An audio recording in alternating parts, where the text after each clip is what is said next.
Mesdames, Mesdemoiselles, Messieurs, bonjour et merci de suivre votre émission Objection qui a le plaisir de recevoir ce dimanche Dr Lucille M'Boa. Vous êtes la représentante résidente de l'OMS au Sénégal. Madame M'Boa, c'est un plaisir de vous recevoir à l'émission Objection. Merci d'avoir accepté notre invitation. Je vous en prie. Voilà. Madame la représentante résidente de l'OMS, notre entretien va comprendre trois grandes dimensions. La première dimension, c'est l'état des lieux. Où en est-on avec le Covid-19? La deuxième partie va concerner la riposte, en mettant l'accent sur les stratégies mises en place pour endiguer la pandémie. Et la troisième, c'est la situation de la recherche aujourd'hui. C'est normal, vous nous parlerez des recommandations de l'institution. Mais avant de démarrer, parlons de l'état des lieux. Le Covid-19 qui progresse dans le monde. Certains pays commencent à entrevoir la phase descendante de la courbe pendant que d'autres attendent le pic. Mais à l'échelle mondiale, les chiffres continuent d'enfler. Selon vous, quels sont les derniers développements du Covid-19, notamment en Afrique? Merci pour la question. Le Covid-19 poursuit bien sa course. À la date du 24 avril, on notait dans les pays de la région africaine de l'OMS, il y a 47 pays dans la région africaine de l'OMS. Et on y dénombrait exactement 18 730 cas cumulés. Et plus de 600 nouveaux cas ont été rapportés au cours de ces 8 derniers jours. Tous les pays ne sont pas entrés en épidémie en même temps.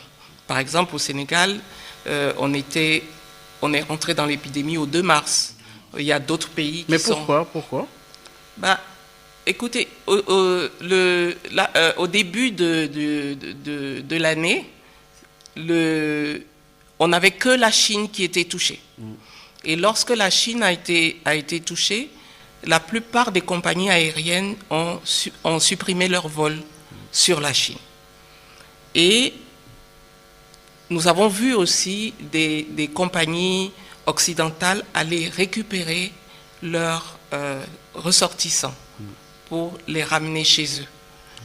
Et c'est simplement dans un troisième temps que l'Afrique a été touchée parce que les vols entre ces pays qui commençaient à être touchés en dehors de la Chine et l'Afrique continuait. Et c'est comme ça que l'Afrique a été touchée seulement un peu plus tard. Mais on sait aussi que le virus est véhiculé par l'homme. Tant que l'homme n'arrive pas à un endroit donné, le virus n'y arrive pas. Et je pense que c'est ce qui a retardé l'atteinte de l'Afrique. Mais à l'époque, on n'a pas trop senti l'implication de l'OMS. Pourquoi ? Dès le début de l'épidémie en Chine, lorsque la Chine a déclaré, puisqu'à travers le règlement sanitaire international, les pays ont l'obligation de déclarer à l'OMS tout phénomène anormal, dès que la Chine a déclaré, l'OMS a informé les pays de ce phénomène anormal. Et d'ailleurs, au Sénégal, nous avons fourni les informations très tôt, au mois de janvier, à partir de ce que l'OMS donnait comme information. Donc, on n'a pas senti peut-être l'OMS parce qu'il n'y avait pas de riposte, c'était la phase de préparation. Et l'OMS a demandé à tous les pays de se préparer. Le relais a été pris par les bureaux de pays et nous avons aidé les pays à se préparer en leur donnant un certain nombre de directives, en les aidant et renforçant la préparation qui est faite, parce que la préparation, elle est faite au quotidien, pas seulement lorsqu'on entend parler d'une épidémie. Donc il y a des activités de préparation qui se font tout le temps. Mais la rapidité avec laquelle vous connaissez quand même la nature d'un virus, notamment le Covid-19, la rapidité avec laquelle ça a progressé ne vous a pas surpris, ou qu'est-ce qui a fait que finalement tout le monde semble être surpris? Je pense que le virus est très contagieux. Sa progression va très vite. Mais d'où nous provient ce virus? Le virus, il y a eu beaucoup de choses qui ont été dites, mais les chercheurs... Il est sorti de laboratoire. Oui, ça c'est ce qui se dit, mais il y a quand même des chercheurs qui ont essayé d'analyser cette information et ont essayé de se documenter, regarder un peu ce qui se passe, et aujourd'hui on a la confirmation que ce n'est pas le cas. Ce n'est pas le cas. Au niveau de l'OMS, en tout cas, c'est pas sorti de laboratoire. Au niveau de l'OMS, nous disons que ce n'est pas le cas. D'où nous provient ce virus? Le virus a été, comme vous l'avez suivi, fin décembre, on a signalé l'existence de ce virus sur un marché de poissons en Chine.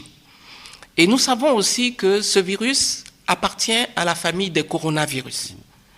Et nous savons que le coronavirus, en général, dans la grande famille, il y a plusieurs types. Et on a eu le SARS, on a eu le MERS, et ce nouveau virus, en tout cas, n'était pas connu avant, mais on connaît sa famille. Et les études aussi continuent pour mieux le connaître, parce que un recul de 4-5 mois n'est pas suffisant. On continue de rechercher, de mieux apprendre sur ce virus-là. Et c'est vraiment tous les jours qu'on découvre de nouvelles choses, et dès que nous avons des informations... Vous avez aussi été surpris au même titre que l'opinion? Une urgence sanitaire, on peut dire dans une certaine mesure, elle surprend toujours.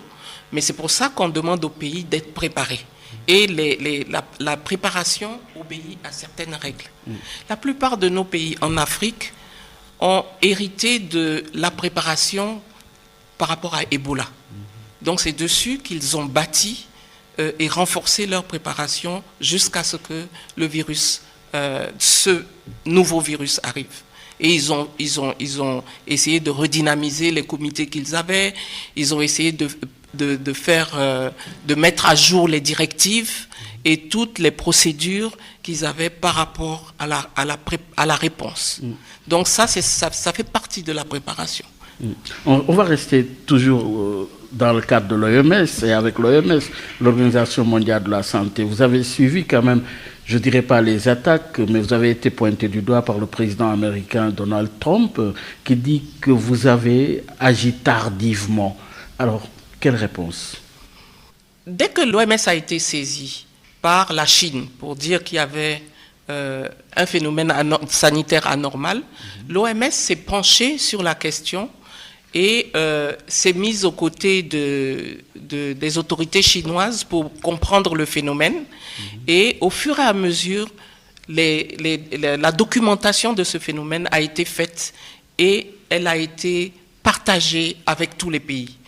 Il y a un comité scientifique qui guide aussi la prise de décision, a permis de faire une déclaration officielle. Je pense que c'était mi-janvier, il y a je crois mi-janvier, non, un peu plus tard, il y a eu la déclaration de cette épidémie comme urgence de santé publique de portée internationale, et ça a été sur conseil d'un comité scientifique. Et un peu plus tard, vu l'expansion de la maladie et sa distribution géographique, il y a la pandémie qui a été déclarée. On peut penser que c'est tard, mais on a besoin d'un certain nombre d'éléments pour pouvoir se prononcer.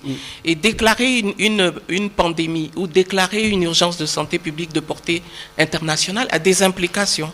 Donc, ce sont tous ces éléments-là qui permettent de prendre les décisions et de les communiquer au monde. Oui, et c'est toujours dans la suite quand même de la décision prise par le président américain, la suspension finalement du financement de l'OMS par les États-Unis, le temps de mener une étude très approfondie, a précisé Donald Trump. Qu'est-ce que cela vous inspire?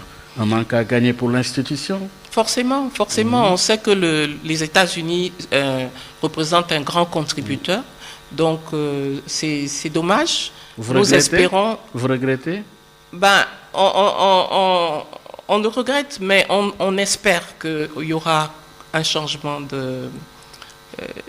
que les États-Unis vont revenir sur leurs décisions. Et cette réaction, cette décision du président américain en soi, vous renseigne quoi? Moi, je pense que le président américain s'est basé sur un certain nombre d'éléments pour pouvoir prendre sa décision. Mais on est aussi d'accord pour dire que pendant cette crise, on a besoin d'être unis pour pouvoir riposter, et ensuite on pourra peut-être faire toutes les recherches qu'il faut pour pouvoir voir un peu l'état de la réponse, l'état de la préparation à cette épidémie. Oui. Mais je pense que en ce moment, la priorité, c'est vraiment soutenir les pays pour qu'ils puissent répondre de manière efficace. Docteur Lucille Mboa, représentante présidente de l'OMS au Sénégal, oui, le virus est parti de la Chine. Cela poserait-il une question de responsabilité? Parce que dans le cas d'espèce, vous êtes au niveau de l'OMS, c'est encadré par le droit international. Aujourd'hui, qu'en est-il de la responsabilité de la Chine dans une telle problématique, puisque les conséquences sont là, entraînant des coûts assez durs pour les pays? Je pense que quand une maladie se déclare dans un pays, les autorités s'efforcent d'y répondre. Donc ici, je pense que je ne suis pas très bien placé pour juger de la responsabilité de la Chine, mais nous, notre devoir, c'est lorsque nous sommes informés d'une menace pour la santé publique, on prévient les pays pour qu'ils puissent se préparer à combattre cette menace qui arrive. Nous, en tant que bureau, nous sommes le secrétariat des États membres. Mais derrière nous, il y a des organes dits des organes directeurs qui prennent des décisions et que nos responsables diffusent. Donc je pense que la responsabilité des pays, pour dire qu'un pays est responsable, il faut quand même qu'on puisse en avoir les preuves. Et moi, aujourd'hui, où je vous parle, je n'ai pas les preuves d'une quelconque responsabilité. Alors, venons-en au virus. Mais avant le virus, parlons du Sénégal, dont vous êtes la représentante présidente. Parlez-nous du Covid-19 au Sénégal. On sait qu'à la date de ce samedi, le Sénégal a franchi le pas des 600 cas au coronavirus. Quelle principale lecture? Le Sénégal, comme les autres pays d'Afrique, connaît une progression très rapide de l'épidémie. Le premier cas a été enregistré au Sénégal le 2 mars. Et nous voyons que nous sommes à un peu plus de 600 cas aujourd'hui. Donc, la progression est très rapide. Et ça, il s'agit de cas confirmés. Donc, il est important de faire une recherche active des cas. Ça veut dire quoi? La recherche active, ça veut dire que les cas confirmés que nous avons, ce sont des cas qui ont été suspects à partir d'un certain nombre de signes et qu'on a testés. Mais il se pourrait que des cas aient échappé.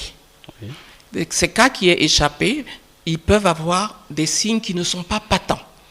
Et à ce moment-là, peut-être qu'ils sont allés consulter dans les formations sanitaires et ils ont pu échapper aux agents de santé, parce que les signes ressemblent beaucoup à ceux du paludisme, ressemblent beaucoup à ceux de la grippe. Et je pense que aujourd'hui, quand un patient arrive, qu'il a de la fièvre, qu'il a de la toux, ou alors même parfois la symptomatologie n'est pas complète, mais avec une fatigue intense, on doit pouvoir y penser.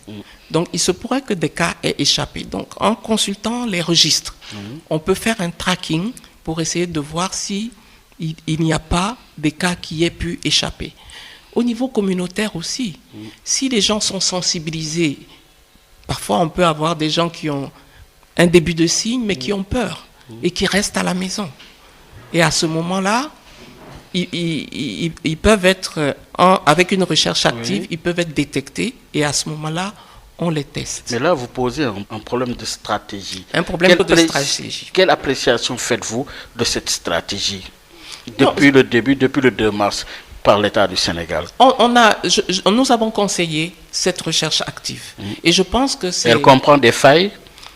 Elle débute. Des limites? Elle débute. Et je pense que c'est ce qui a permis... Vous voyez, on était dans des nouveaux cas, 8 nouveaux cas, 12 nouveaux cas. Et tout finalement, d'un coup, ça s'est accéléré. Voilà. Et je pense que c'est une stratégie qui permettent de faire ressortir aussi les cas. L'on pourrait penser que tout d'un coup, ça s'accélère, oui, à cause des chiffres. Mais lorsqu'on cherche, on en trouve. Mais il y a beaucoup de personnes qui pensent que le dépistage massif peut aussi permettre d'endiguer. Oui. Quel est votre point de vue? Faudrait-il procéder? Nous avons essayé de discuter aussi avec les collègues des pays voisins pour ceux qui ont essayé cette stratégie. Et, je sais qu'au Ghana, par exemple, je parlais avec un confrère qui me disait que dès qu'ils aient un cas déclaré quelque part, ils effectuent ce qu'on appelle un dépistage massif de toute la zone. Voilà. Est-ce que ça, par exemple, par rapport au Sénégal, où en est-on? Avez-vous conseillé à l'État du Sénégal de procéder par ce type de stratégie ou bien?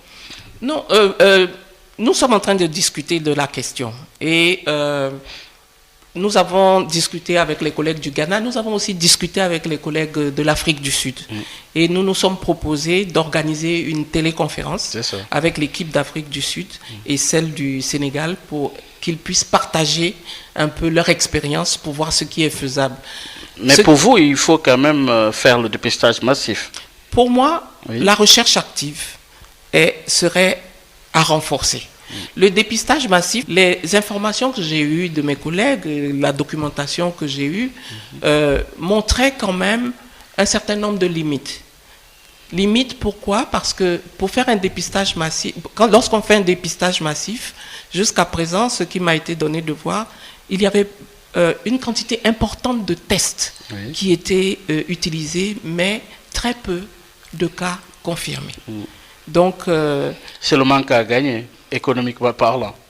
Pas forcément, mais je me dis dans un contexte de ressources limitées, est-ce que nous devons gaspiller des tests? Parce que vous, au niveau de l'OMS, d'habitude, c'était les deux démarches. Soit vous proposez le dépistage par cible, c'est-à-dire lorsqu'une personne présente des signes asymptomatiques, ou bien par le dépistage massif. Et souvent, vous proposez aux États de faire ce qu'on appelle un dépistage par cible. Aujourd'hui, dans le cas d'espèces, qu'est-ce qui serait meilleur? Nous avons toujours préconisé le test des cas suspects. Et lorsqu'ils sont confirmés, on les isole et on les traite. Ça, nous n'avons pas varié. Mais les pays peuvent aussi prendre des initiatives. Et ce sont ces initiatives que nous essayons d'accompagner. Lorsqu'on nous pose des questions, on essaie de se documenter, on essaie de rechercher l'information. Et c'est comme ça que je vous dis que cette téléconférence avec l'Afrique du Sud, ce serait bon qu'on puisse l'organiser pour qu'on puisse apprendre de leur expérience, voir leurs limites et ne pas aussi commettre un certain nombre d'erreurs qu'ils auraient commises. Mais je pense que l'initiative que le Sénégal a prise de confiner tous les contacts des cas confirmés dans des réceptifs hôteliers, de les tester au premier jour et de les tester au 13e ou au 14e jour, aussi a été intéressante. Parce que lorsque vous regardez quand on vous dit on vous donne un certain nombre de nouveaux cas.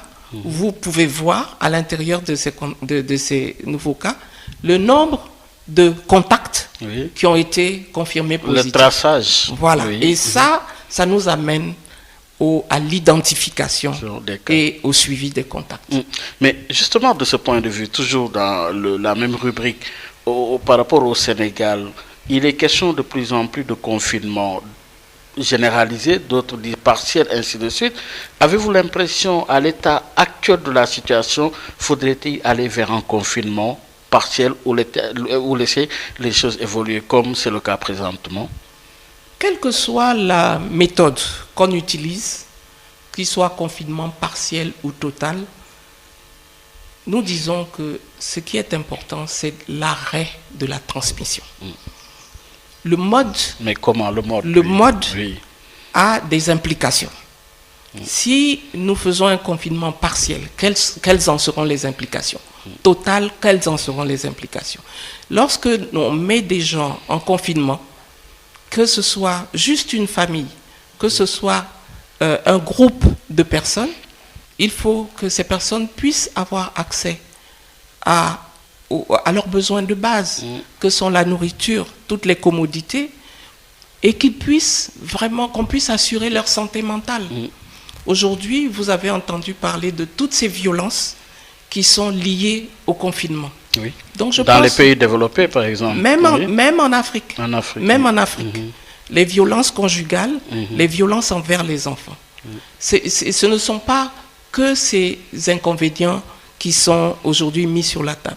Nous savons qu'en Afrique, nos populations ont besoin de sortir pour pouvoir avoir leur pain quotidien. Si elles sont complètement confinées, comment est-ce qu'elles pourront le faire? Donc je pense qu'il y a des méthodes africaines, des adaptations qui doivent être faites. C'est-à-dire quoi? Mener le combat tout en gardant ses spécificités et son identité? Tout à fait. Parce que si nous voulons utiliser les mêmes méthodes que dans les pays développés, je pense que nous allons passer à côté. Il faut que nous puissions, et nous avons des socio-anthropologues qui peuvent aider à cela. Oui, mais c'est pas trop ressenti cette dimension psychologique dans le combat. C'est dû à quoi? Parce que vous l'avez dit, ça peut être anxiogène quand même. Très anxiogène. C'est pour ça que très tôt, quand on parle de prise en charge, le Sénégal a parlé de prise en charge psychosociale. Et ça, ce n'était pas le cas au début. Et on s'est rendu compte combien la composante psychologique était importante. Et je le dis parce que c'est par rapport aux malades confirmés, c'est par rapport à leur entourage, c'est par rapport au contact, et c'est par rapport à la personne lorsqu'elle guérit et qu'elle revient, mais aussi la personne malade accompagnée tout au long de sa maladie. Et cela requiert une approche pluridisciplinaire finalement. Pluridisciplinaire, ça veut dire que lorsque quelqu'un est confirmé positif au Covid, la personne, comme dans toute maladie qui a des implications psychologiques, surtout on a vu la force des images de ce qui se passait en Occident. Lorsqu'on vous dit que vous êtes confirmé ou que vous êtes en train d'attendre le résultat, c'est déjà très lourd. Très pesant. Donc je pense que cette composante psychosociale est très importante et il faut la considérer. Et il faut la considérer, dites-vous. Alors, sous une autre dimension, on a parlé quand même de l'analyse situationnelle du Covid-19, on a parlé des implications. Vous avez aussi indiqué les conséquences que cela peut entraîner, qui sont des conséquences d'ordre économique, d'ordre social, anthropologique, entre autres. Mais dites-nous, docteur Lucille Mboa, représentante résidente de l'OMS au Sénégal, la riposte aujourd'hui, par rapport justement à la recherche, de plus en plus en Afrique notamment, le cas du Madagascar est là, avec l'Artemisia. Mais avant le cas donc de Madagascar, il y a aussi le cas de l'hydroxychloroquine et azithromycine avec le professeur Raoul. On attend toujours la réponse officielle de l'OMS. Qu'en est-il réellement? Je pense que toutes les recherches qui sont faites pour essayer de répondre à la maladie de Covid, nous ne pouvons que saluer ces méthodes-là. Mais seulement, nous disons que lorsque l'OMS se prononce, elle se prononce sur la base de preuves scientifiques. Mais nous encourageons les chercheurs à se mettre ensemble, les chercheurs du monde entier, pour pouvoir trouver en tout cas des thérapeutiques. Et il y a 2 semaines, la région africaine de l'OMS, mais il y a aussi des initiatives au niveau du siège, a rassembler dans une réunion virtuelle un certain nombre de chercheurs africains pour leur demander de pouvoir trouver des pistes. Et il y avait même 2 participants sénégalais à cette téléconférence. Et c'était plus dans le domaine de la médecine traditionnelle. Et c'est pour dire que l'OMS est ouverte à la recherche. Les recherches se font. Et nous ne pouvons qu'accueillir. Seulement, dire qu'il faut le sceau OMS sera mis, il nous faut des preuves et ça obéit à un certain nombre d'étapes dans la recherche. Oui, mais il s'agit ici de vie. Bien sûr. Donc ça ne peut pas attendre. Le fait que le président malgache ait pris l'initiative, la décision d'autoriser l'utilisation de l'artémisia, Oui. ou bien qu'un professeur comme Raoul, avec justement ce qu'il a trouvé, ça ne pose pas de problème pour vous en tant qu'OMS? Nous sommes en train de mener aussi des études où nous avons mis ensemble des chercheurs de tous les continents. Et même le Sénégal a manifesté aussi son intérêt dans ces études pour trouver des médicaments. Et on n'ignore pas ce qui se fait dans les pays. Nous disons que nous encourageons ce qui se fait dans les pays. Avec la documentation, on étudie les effets et nous pouvons à ce moment-là dire que nous recommandons ou que nous ne recommandons pas. Mais si des scientifiques n'osent pas, si des scientifiques ne tentent pas, je ne crois pas que la science ait évolué jusqu'à présent. Et tous les pays ont des comités d'éthique. Un scientifique dans un pays ne peut pas se lever et faire de la recherche sans que le comité d'éthique au niveau national n'ait statué. Et ça, nous l'encourageons. Donc, nous ne sommes pas contre les initiatives pays, nous encourageons ces initiatives, mais parallèlement, nous mettons aussi des chercheurs ensemble pour que des études soient faites. Devant l'urgence, vous l'avez dit, il faut tenter des choses. Donc, puisque les résultats sont là, effectivement, bien sûr, aussi. On documente, oui, et on étudie, et à ce moment-là, on se prononce. Oui, parce que l'Afrique a aussi sa richesse en termes de plantes médicinales, et souvent, vous avez quand même des découvertes assez intéressantes. Bien sûr. Ça veut dire quoi? Que finalement, les certitudes vont désormais tomber, qu'aujourd'hui, il faut tout relativiser? Je pense que les certitudes d'aujourd'hui ne seront pas celles de demain. Et les certitudes d'hier ne sont pas celles d'aujourd'hui. La science évolue. Et je pense qu'il faut être ouvert à cette évolution-là. Et l'OMS a appelé depuis plusieurs années à travailler avec les tradithérapeutes. La tradithérapie a sa place dans le système de santé. Et ces passerelles doivent absolument être établies et renforcées. Et je pense que la plupart de nos pays africains l'ont compris. Et c'est pour ça que nous avons aussi des conseillers régionaux qui sont responsables de la médecine traditionnelle. Et ce sont ceux-là qui ont organisé cette réunion virtuelle dont je vous parlais pour essayer de voir ce que la médecine traditionnelle aussi peut apporter à la réponse. Donc c'est open, c'est ouvert. Absolument, absolument. Alors, elle est notre invitée, docteur Lucille Mboa, représentante résidente de l'OMS au Sénégal. Alors, docteur, parlons toujours du Sénégal. On parle de transmission communautaire. Aujourd'hui, la situation est inquiétante, gravissime. Quelle est la situation au Sénégal? Dès qu'il y a un cas de Covid, c'est inquiétant. Que ce soit un cas importé ou un cas issu de la transmission communautaire. Et comment analysez-vous la courbe d'évolution? Disons que la transmission communautaire, c'est lorsque nous ne pouvons pas lier un cas à un cas confirmé. Donc, c'est-à-dire, il y a un cas index et on ne peut pas lier un cas qu'on aurait trouvé à ce cas index. Et ça, c'est inquiétant. C'est inquiétant, ça veut dire que le virus circule sans qu'on ne puisse identifier. Il est dans la société désormais. Il est dans la communauté. Oui. Donc, c'est pour ça que on a parlé tantôt de l'identification. Le traçage et le suivi des contacts est très important. Lorsque quelqu'un est suspect, au moment où on nous le signale, au moment où on lance l'alerte et que l'investigation commence, on doit commencer à dresser la liste des contacts dès l'investigation. Et ensuite, lorsque on fait le test et la personne est confirmée, on complète cette liste qu'on a commencée. Mais si on n'est pas capable de retracer tous les contacts, ça veut dire qu'il y a quelqu'un qui peut échapper et c'est cette personne qui peut développer. Mais au départ, on avait beaucoup de guéris par rapport aux personnes dépistées. Aujourd'hui, on en a de moins en moins. C'est dû à quoi? Je pense que lorsque quelqu'un est confirmé, surtout dans ce qui a été décidé au Sénégal, c'est que tous ceux qui sont positifs sont traités. Et lorsqu'ils sont traités, soit ils décèdent, soit ils guérissent et ils sortent. Oui.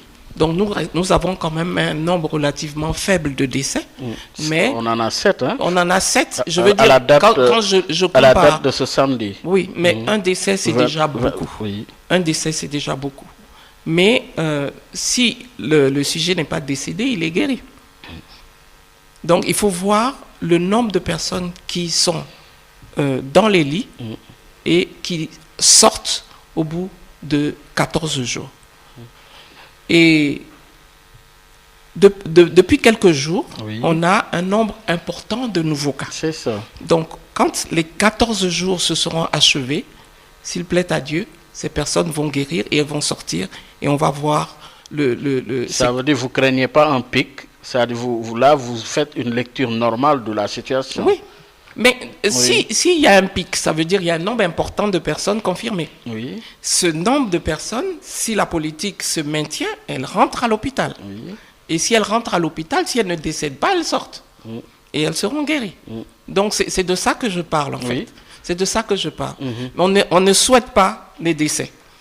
On pense que, vu l'âge des patients, s'ils n'ont pas de maladies graves sous-jacentes, s'ils entrent avec des formes mineures, ils ne pourront que guérir et sortir. Parce qu'à la différence des pays européens, ce sont les cas graves qui sont hospitalisés. Mais ici, ce n'est pas le cas. Il n'est pas exclu que si le nombre de cas augmente, qu'il faille réviser les procédures. Oui. Mais pour l'instant, le taux d'occupation des lits est de 62%. Donc ça veut dire qu'il y a encore de la place. Oui. Mais si jamais les cas augmentent, ce que je ne souhaite vraiment pas, il va falloir réviser la procédure et voir peut-être est-ce que il y a des cas qui seront pris en charge seulement à l'hôpital, d'autres auront une prise en charge extra-hospitalière. Ça, c'est des choses à discuter. Et c'est le pays qui doit prendre sa décision. Dans tous les cas, nous l'accompagnerons pour prendre la meilleure décision qui soit pour que tous les cas confirmés puissent avoir la prise en charge. Avant d'aborder la dernière partie sur les enseignements à tirer de cette pandémie et les recommandations de l'OMS, parlons justement de l'état de nos infrastructures sanitaires. Mais d'abord, si nous devons rester toujours avec ce virus qui entre notre sommeil, y a-t-il des personnes vulnérables à cette maladie? Oui, déjà les personnes âgées sont vulnérables. Les personnes qui ont des maladies sous-jacentes, telles que des maladies cardiaques, le diabète, les cancers et autres, sont des personnes vulnérables. L'hypertension. Dans les premiers cas de décès en Afrique, on a vu surtout que c'était des personnes qui avaient du diabète et de l'hypertension. Pourquoi? Est-ce que le diabète en soi, du moins, dégage une vulnérabilité au Covid ou bien? Je pense, moi, j'ai pas assez de recul et on n'a pas assez de recul pour le dire, mais nous savons déjà que le diabète est une maladie métabolique. Et déjà, quand on est diabétique ou on est hypertendu ou on a une autre maladie chronique, déjà le corps est affaibli. Et quand le Covid arrive, il crée sûrement plus de dégâts. Donc je pense qu'on pourra avoir un peu plus tard les détails. Mais il y a une question que nous posons en Afrique et qu'il faut aussi étudier. Nous savons que nous avons des taux assez importants de malnutrition chez les enfants.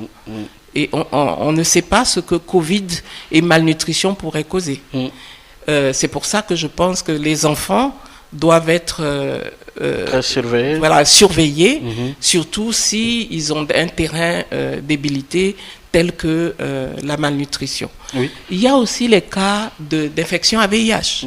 On ne sait pas Covid et VIH ce que ça ferait. Donc c'est des choses peut-être qu'on n'a pas observées sous d'autres cieux, mais que nous, dans notre réalité africaine, on doit pouvoir regarder avec attention. Pour rester avec les enfants, beaucoup semblent développer des formes moins graves. Est-ce que c'est le cas? Ça a été noté. Comme je vous ai dit, on n'a pas suffisamment de recul. mais quelques cas quand même de décès d'enfants ou d'adolescents ont été notés. Certains disent que c'est parce que ces enfants sont vaccinés et avec tous les vaccins qu'ils ont reçus, ils pourraient développer une certaine immunité. C'est quelque chose à voir et à étudier. Mais ce que nous savons, c'est qu'un enfant qui est vacciné, il est protégé des maladies. Et avec toutes les rumeurs que nous entendons actuellement sur la vaccination, il ne faut pas que les mamans cessent de fréquenter les centres de vaccination. Parce qu'à ce moment-là, elles mettraient leurs enfants en danger par rapport même à d'autres maladies que le Covid.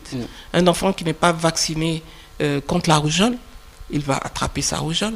Un enfant qui n'a pas eu ses doses de vaccin contre la polio, alors que nous sommes prêts à célébrer la fin de la polio, il peut développer une poliomyélite. Donc, je pense que je veux vraiment lancer un appel aux parents pour le vaccin des enfants, parce que la vaccination, c'est un droit, et on ne doit pas priver les enfants de la vaccination à cause des rumeurs.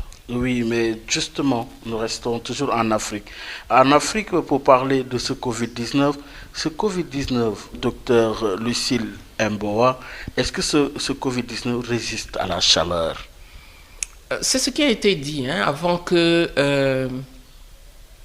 la maladie n'arrive en Afrique. On a dit qu'il n'y aurait pas beaucoup de Covid, ou il n'y aurait pas de Covid en Afrique à cause de la chaleur. Le Covid est là, il fait chaud, nous sommes dans un pays tropical, mais c'est sûr que quand on parle de chaleur, feu, c'est sûr qu'il ne résisterait pas. Mais je pense qu'il ne faut pas s'arrêter à ça. Il faut plutôt développer les gestes d'hygiène, nettoyer les surfaces avec des solutions qui puissent permettre, ne serait-ce que du javel, mais à un niveau de dilution optimal pour que le virus puisse mourir. Mais dire qu'il faut boire des boissons chaudes et beaucoup de choses que nous avons entendues, je pense que ce n'est pas les bons messages. Les gestes barrières, avec le lavage fréquent des mains ou l'utilisation de gel hydroalcoolique. Observer la distance sociale.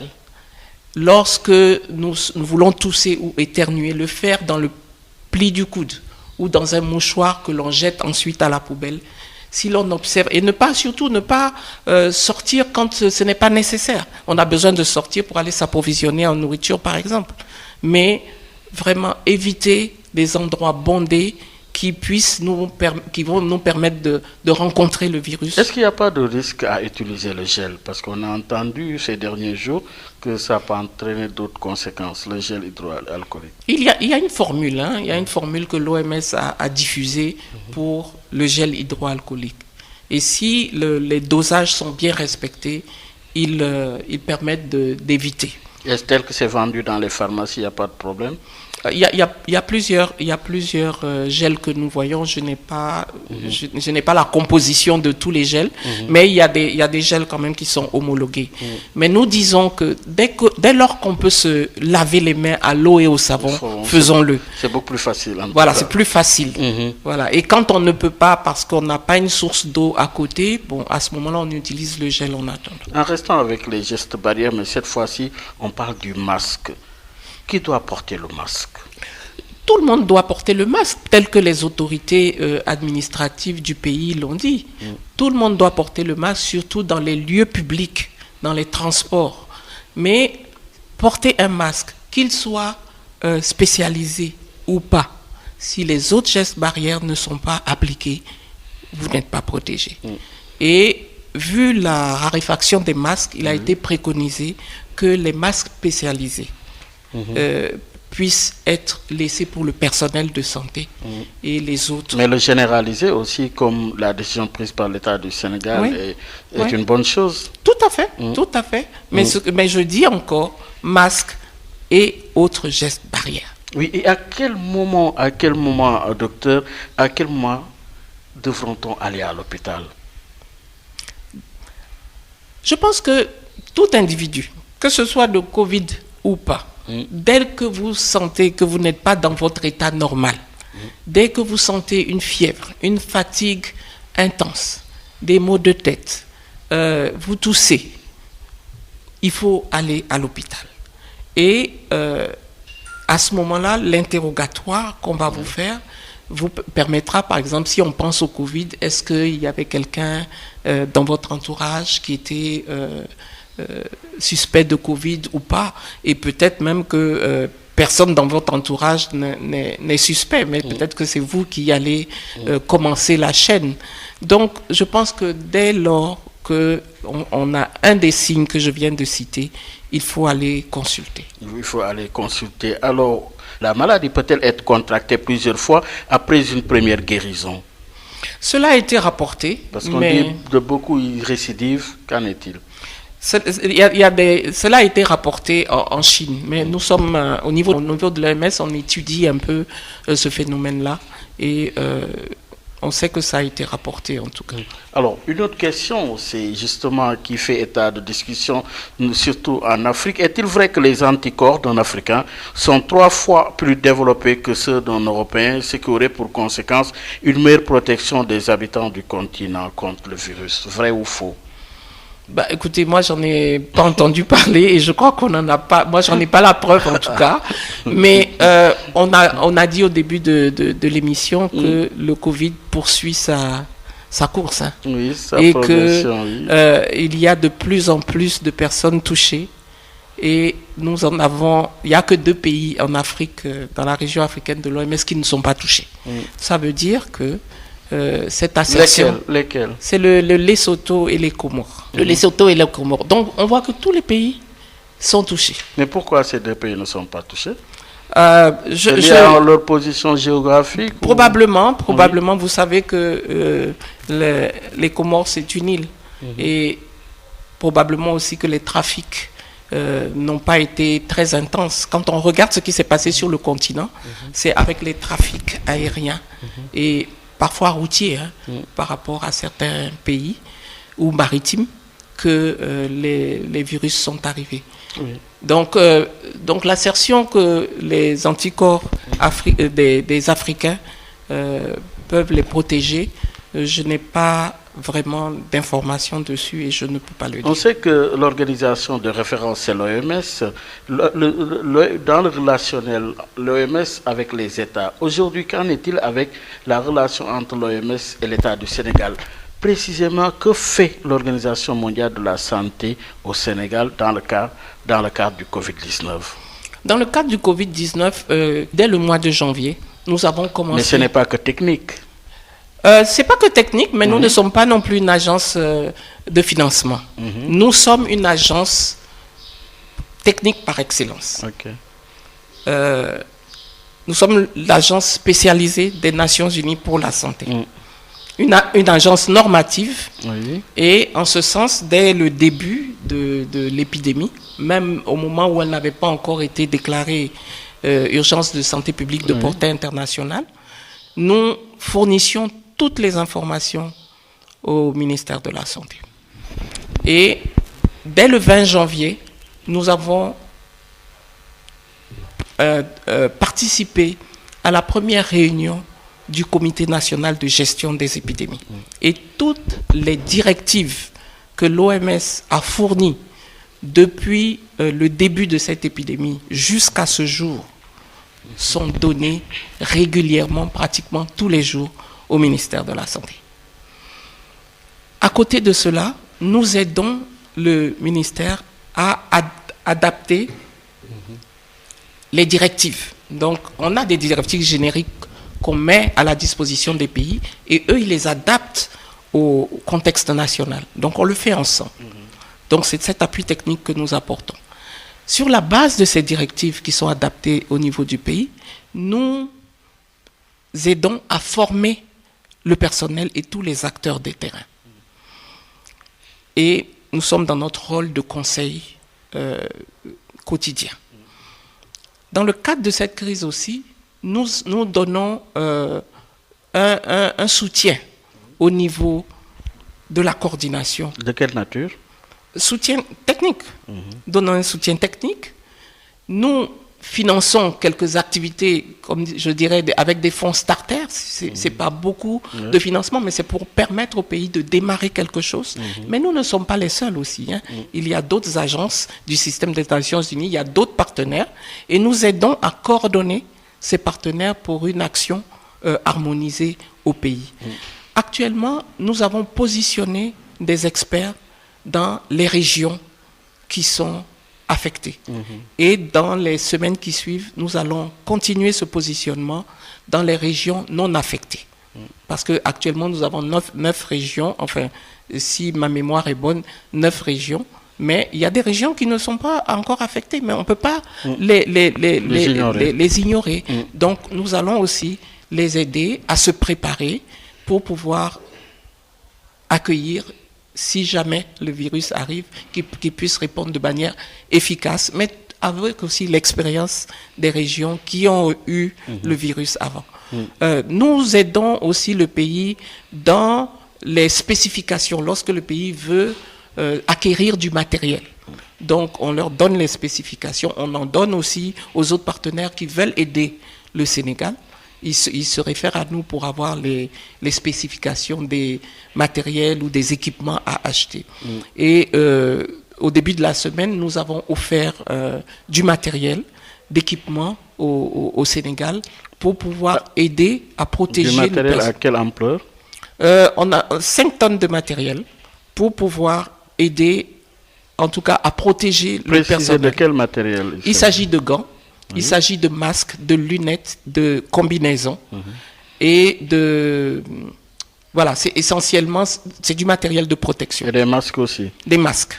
Pour les hôpitaux? Pour les hôpitaux, pour les structures sanitaires. Voilà. Donc, on a offert ce matériel, mais je veux dire, ce n'est qu'une partie. Il y a d'autres partenaires qui offrent, l'État lui-même aussi, avec notre appui logistique, parce que le ministère a une cellule logistique, et nous avons aussi un membre du personnel qui appuie cette cellule aussi, pour pouvoir assurer toute la gestion, l'achat d'équipements et tout. Mais nous sommes plutôt dans les normes. Oui. Lorsque des achats doivent... normative, vous avez dit. Alors, oui. Voilà. Alors, venons-en aux recommandations, aux principaux enseignements à tirer. Alors, docteur, dites-nous, au regard justement de l'évaluation jusqu'ici, quelles recommandations donnez-vous à l'État du Sénégal aujourd'hui? Le cœur de cette riposte, c'est la surveillance épidémiologique. Donc, nous avons eu déjà cette semaine plusieurs séances de travail entre nous, avec le ministère aussi, pour voir, on voit que nous sommes à un tournant de la riposte. Comment est-ce que nous allons renforcer? Quand je dis nous, c'est nous tous. Nous allons renforcer cette surveillance. Mais il faut détecter le plus possible de cas. Les cas qui ne sont pas détectés sont ceux qui sont susceptibles de donner des foyers. C'est ce qu'on appelle des clusters. Et quand il y a des foyers, c'est plus difficile. Donc, la recommandation, c'est renforcer la surveillance des cas. Un élément qui n'est pas des moindres, c'est la communication sur les risques. La communication sur les risques est différente de la communication de sensibilisation. Il faut que les populations comprennent le risque encouru. Et si elles le comprennent, qu'elles s'engagent pour, en tout cas, se préserver. Et les individus se préserver et préserver leur entourage. Un individu qui n'a pas compris le risque encouru, il se met à risque et il met en péril son entourage. Donc pour moi, il y a plusieurs recommandations qu'on veut faire, mais l'occasion qui m'est donnée aujourd'hui, c'est de parler de ces 2 éléments. La surveillance épidémiologique et la communication de risque et l'engagement communautaire. Mais la surveillance épidémiologique, c'est renforcer le dépistage. Qui dit dépistage dit laboratoire. Le laboratoire fait partie de la surveillance. Mais avant d'arriver au laboratoire, c'est parce qu'on a pu avoir un cas suspect. Il faut le trouver. Et il faut investiguer. Et ensuite, il faut le tester. Mais nous avons parlé tantôt de l'identification et le suivi des contacts. C'est une activité clé dans la surveillance épidémiologique. Parce que lorsqu'on voit quelqu'un qui est confirmé ou qui est suspect, il faut essayer de remonter la chaîne pour voir d'où ça vient. Et c'est ça, toutes ces actions qui sont faites, qui font partie aussi de la surveillance. Donc pour moi, c'est clé. Si la surveillance épidémiologique ne marche pas, il est illusoire de penser que les autres éléments de la riposte vont marcher. C'est pour ça que nous sommes aux côtés de l'État du Sénégal pour renforcer, pour aider à renforcer. Et vous ne craignez pas le pire à l'évolution actuelle de la courbe? Nous travaillons. Nous travaillons pour que le pire n'arrive pas. Je reprécise la question. Vous ne craignez pas le pire au regard de l'évolution de la courbe? Il faut éviter le pire. Et pour ça, nous travaillons. Mais alors, docteur, ce sont justement les leçons à tirer, les enseignements. Alors, aujourd'hui, qu'avez-vous retenu au regard, justement, de la rapidité avec laquelle ce virus nous a surpris? Mais surtout, cela nous a révélé l'état de nos systèmes de santé. Pour retenir quoi, en définitive? Ce qu'on doit retenir, c'est que les systèmes de santé ont besoin d'être renforcés. Et un système de santé qui n'est pas fort ne peut pas résister au choc. Il faut des infrastructures, il faut des infrastructures fonctionnelles, il faut des équipements, mais surtout des agents de santé bien formés. Parce que lorsque le Covid arrive, les malades ont besoin d'un espace dédié pour la prise en charge des cas. On ne peut pas les mélanger avec les autres. Ça veut dire que si l'infrastructure n'est pas adaptée, ils ne pourront pas être pris en charge correctement. Donc il faut des espaces pour ça. Il faut suffisamment de personnel. Parce que si nous n'avons pas suffisamment de personnel, c'est ce personnel qui va faire le va-et-vient entre les autres sections de l'hôpital et la prise en charge des cas de Covid. Donc forcément, soit les cas de Covid seront négligés, soit ce sont les autres malades qui seront négligés. Donc il faut suffisamment de personnel pour pouvoir prendre en charge les malades, mais pour aussi assurer la continuité des services. Parce qu'il y aura toujours du paludisme, il y aura toujours de la tuberculose ou autres des malades qui vont venir pour ces éléments-là. On a toujours des femmes qui accouchent, on a toujours des enfants qui naissent, on a toujours des enfants qui ont besoin d'être vaccinés. Est-ce que, au nom de la maladie à Covid, ceux-là seront négligés? Non, il faut poursuivre. Mais pour ça, il faut suffisamment de personnel. Il faut aussi des médicaments. Et ça fait partie du système de santé. Il faut avoir des médicaments de qualité pour pouvoir prendre en charge tout type de malade. Et pour les cas graves de Covid, il faut aussi des équipements pour la réanimation. Mais je pense que avec cette crise sanitaire, les investissements qui ont été déjà faits pour accueillir les malades sont autant d'éléments de renforcement du système de santé. Ça doit être maintenu. Et c'est maintenant qu'on prépare la prochaine crise. Et je pense qu'on a commencé. Oui. Mais il faut que ça se poursuive et que on investisse vraiment sur les éléments que je viens de citer. Mais surtout sur la recherche.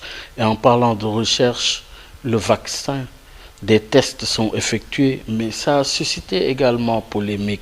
De votre point de vue, que retenir de ces tests et de ce vaccin qui fait de plus en plus polémique? Je ne sais pas de quel vaccin il s'agit précisément. Je sais qu'il y a eu une polémique autour d'un certain nombre de choses qui ont été dites.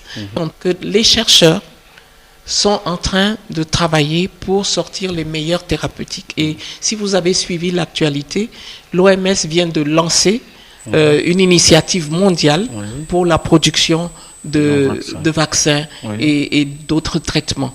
Et vous avez pu suivre, il y avait la France, l'Union européenne, l'Allemagne, plusieurs nations qui étaient engagées pour cela. Lorsque le vaccin par rapport au coronavirus sera prêt, toute la communication autour sera faite pour que les populations puissent en bénéficier. Mais cela doit passer par des tests.